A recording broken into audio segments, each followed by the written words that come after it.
today we'll be looking at the recent posthumous award President Muhammadu Buhari gave late Chief MKO Abiola. What's your reaction to this development? Let me say paint a little background. When an award is made, uh, people tend to think that it's an honor, on the awardee. But in the case of MKO Abiola, I think the background is necessary because there's a lumping together of personalities. Kijibe was one of the first people to sell out, as far as the June 12th struggle was concerned. And so you are honoring Kijibe along with, MKO Abiola at the same time. But I think the point to make really is that the annulment of the June 12, 1993 election remains a political albatross on the neck of the Nigerian ruling elites. And so, an Obasanjo could have done it, a Jonathan could have done it, a Buhari has done it. So it does not really make any big difference. But of course, what you cannot rule out in the case of the pronouncement by President Muhammadu Buhari is that here is a man who wants to run, for a second term in office, despite head, incapacity, and despite the fact that the insecurity in the country, has been doubled since he came into power. And so, not only that, election is just less than 1 year away. And so, from all rational measurement and valuation, we can say that the award of GCFR on the late MKO Abiola for the fact that he won the June 12, 1993 election, which is recognized by everyone till today as the freest and fairest election in the country's history, is merely a political sop thrown at the people of southwestern Nigeria. You mentioned honoring King Gibe alongside Yeah. late MK Abiola. So many people are saying that King Gibe did not do anything to ensure or to make sure that the election stands. Rather, he shifted both, jumped to the next, to the ruling government. And aside from Kinjibe, we have so many victims of June 12th. Nothing has been done to these people. Do you think this government should not only look at Kinjibe and others, but should look at those who really went to the streets, like you did, sir? Those who really took to the streets to ensure that the June 12, 1993 election remains valid. Well, I think when I started, my point of takeoff was the fact that Kingibe, who is also being honored by the president, was the first person to ditch, the struggle for the validation of June 12. And so it's a mixed bag of heroes and villains, if you look at it very well. So I don't think that somebody like Kingibe deserves, that honor. Abiola, of course, deserves the honor. There are so many unsung heroes and heroines of that struggle who, of course, cannot be captured in one fell swoop, maybe by a presidential, award declaration. That is one point that could be made. But what is important is that many of us felt and still feel that June 12th, if Nigeria is going to have any democracy day, June 12th should be the democracy, for the country. So any regime that recognizes that point is only validating a historical and indisputable fact, which is basically what General Buhari or President Muhammadu Buhari, has done. But of course, having said that, it does not take away from the fact that it was merely a political gimmick. I even went as far as releasing the election results, making on the Abiola won 19 states back then. Yeah, You mean he did that in the Yeah, he announcement? did that. No, no, but I mean, he's not doing anything new. The campaign for democracy, Mm. of which the late Chief MKO Abiola and myself were general secretary, respectively, announced, published the result of the election even before it was announced. Before it was annulled, because it was never It was officially not announced, officially yes. announced. But we published the result few hours after the election, because of the electoral process which was adopted. It was possible to get the vote tally in each of the polling booths. So we published that result, even when the military refused to do so. So let's go back to 1994 when you were leading the campaign then to ensure that the Abiola mandate stand. But what led to the collapse of the organization you led back then? Well, I think the point to make is that the Campaign for Democracy was a coalition of different organizations, with different ideological orientations. But the melting point for all of us who were involved in that coalition is the fact that we wanted the military, to go for all time. And we wanted, of course, the convocation of a sovereign national conference. And subsequently, we also wanted the validation of June 12th and for Abiola to be sworn in to head, a government of national unity, GNU. These were some of the basic demands that we made. But of course, when that struggle persisted, the route to follow in order to realize the June 12th became, a controversial issue.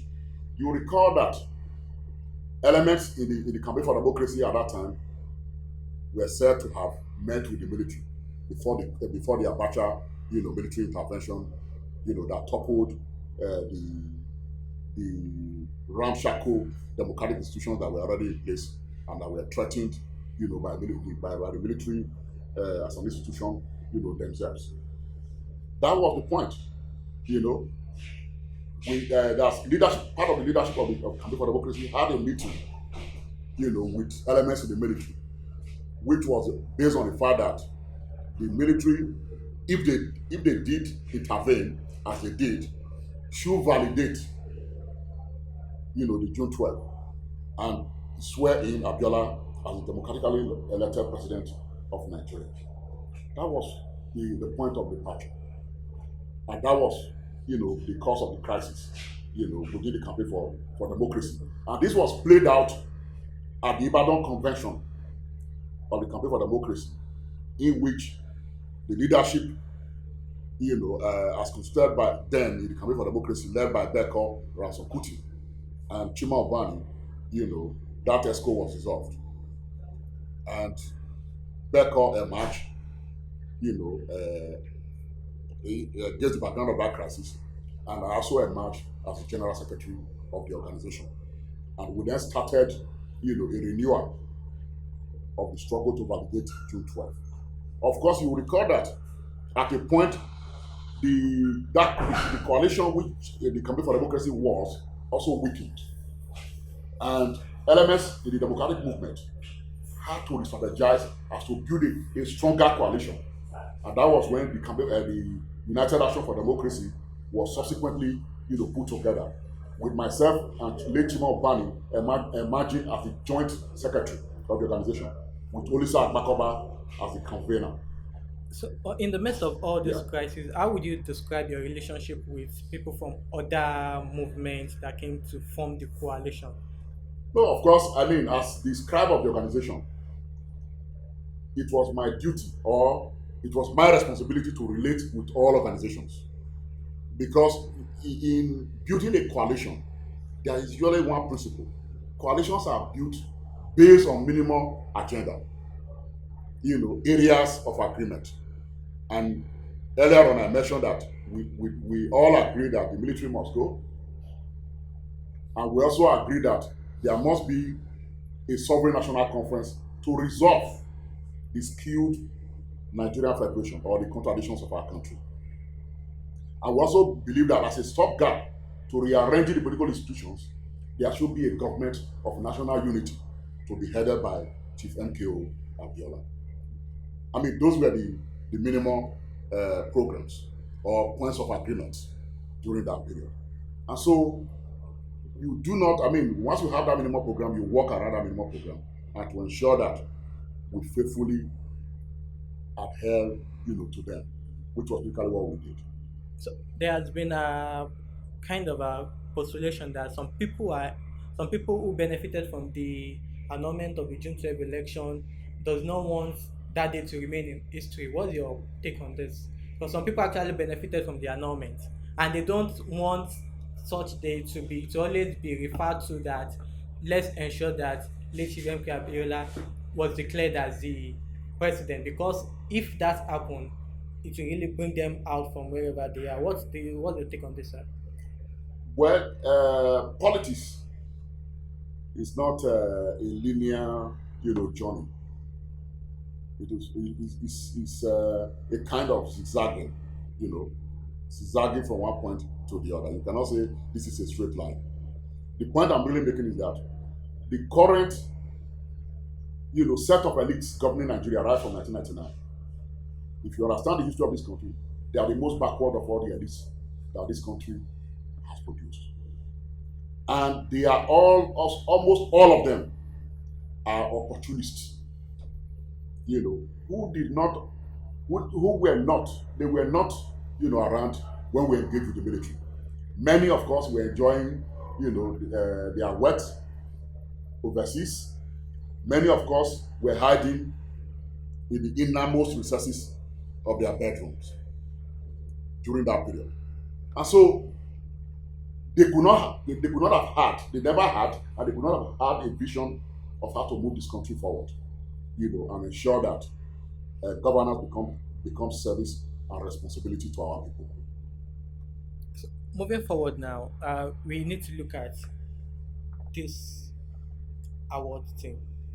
You've mentioned that it's used to ensure that the Southwest favors Buhari or Buhari seeking favor from the Southwest in his pursuit of in a second time pursuit.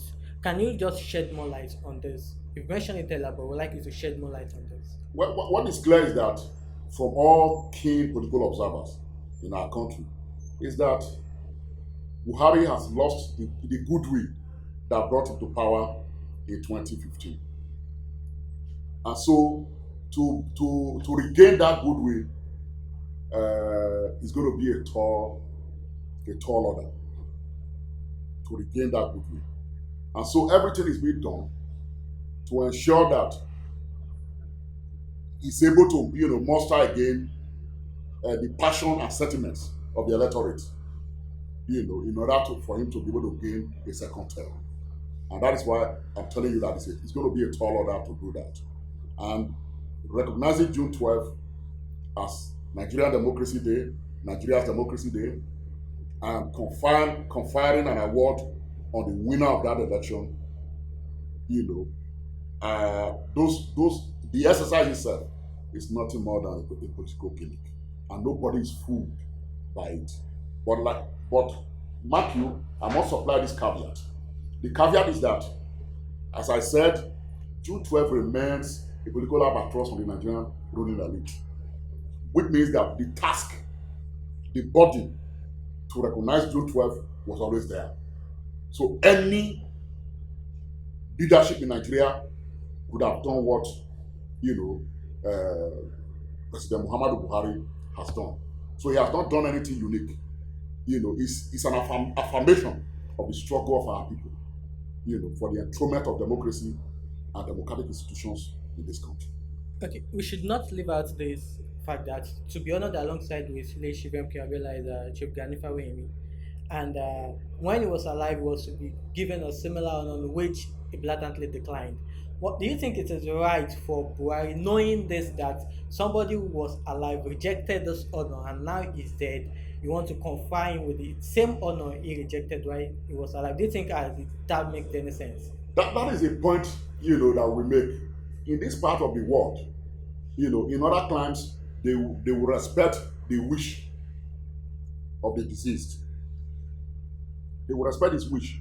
But here, because we want to score political point, awards are being given indiscriminately.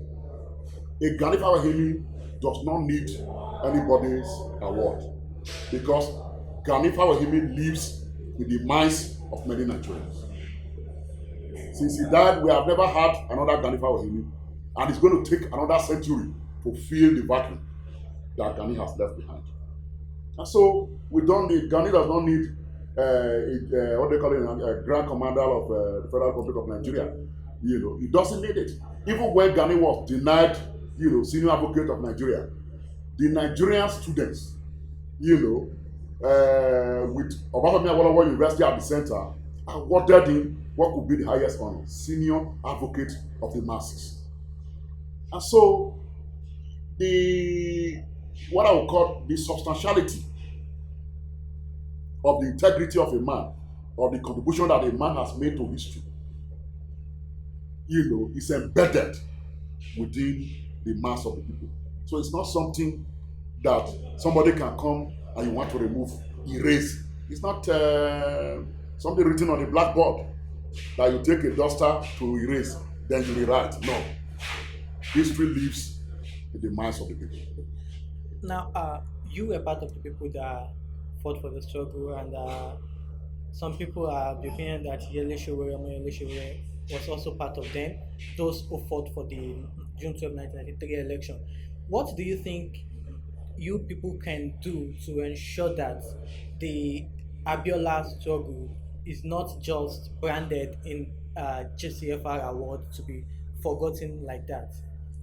Well, I think that one point that must be made is that Abiola provided a focal point. But don't forget that even before the amendment of June 12th, right from when we formed the National Consultative Forum under the late Alawa Kabashaw, the point was made that the military had a hidden agenda and that the transition program was leading to nowhere. So the amendment of the June 12 election was only what you could call the climax, of the various treacheries that the military as an institution committed against, the Nigerian people. And so Abiola is one of the many episodes of what I would call democratic disavowal by the military. The real point to make is that the fact that an election was annulled challenges all of us, to institutional building and rearrangement of the Nigerian state. And that is the point today. Even right now, the country is still living a lie. The country is not free from crisis and the contradictions. Nigerians don't believe in the 1999 constitution. Nigerians are asking for a national conversation to genuinely rearrange the institutions of states, in this country. Rearrange the structure of the state, and of course, design whatever form of government to be implanted, within the state structure. That is the things that we are still dealing with today. And that challenge, we have not overcome it. And the current leadership in the country is an irredentist, leadership that, has no regard for national cohesion. So, that for that kind of regime to say we are recognizing June 12 as democracy day, we are, awarding an Abiola a GCFRO, is just nothing but an exercise in political gimmickry. So at this point, finally, what Yes. are your words for Nigerians looking What? ahead to 2019 election? Your advice for Nigerians? Yeah, my advice for Nigerians is clear. We are all living witnesses to the fact that institutions of states are not working. To the fact that the Nigeria has not been able to lay a strong economic base. We have not diversified the economy. And the fact that oil, which is the mainstay of the Nigerian economy, has no future. And so, if we are clear about this, it therefore means that Nigerians have a responsibility, to vote in state building elites to rearrange the structure of the Nigerian state and to rebuild the national economy for the service of our people. And the the 2019 elections provides again another ample opportunity to demonstrate the popular sovereignty of the Nigerian people. But on a lighter note, do you think the Electoral Commission would want to repeat the feat of 2015 by declaring the election as it was, looking at the how things are going now? Let me make the point that elections have not been free. Not all elections in Nigeria have been free and fair, apart from the exception that we make with the June 12th, 1993 elections.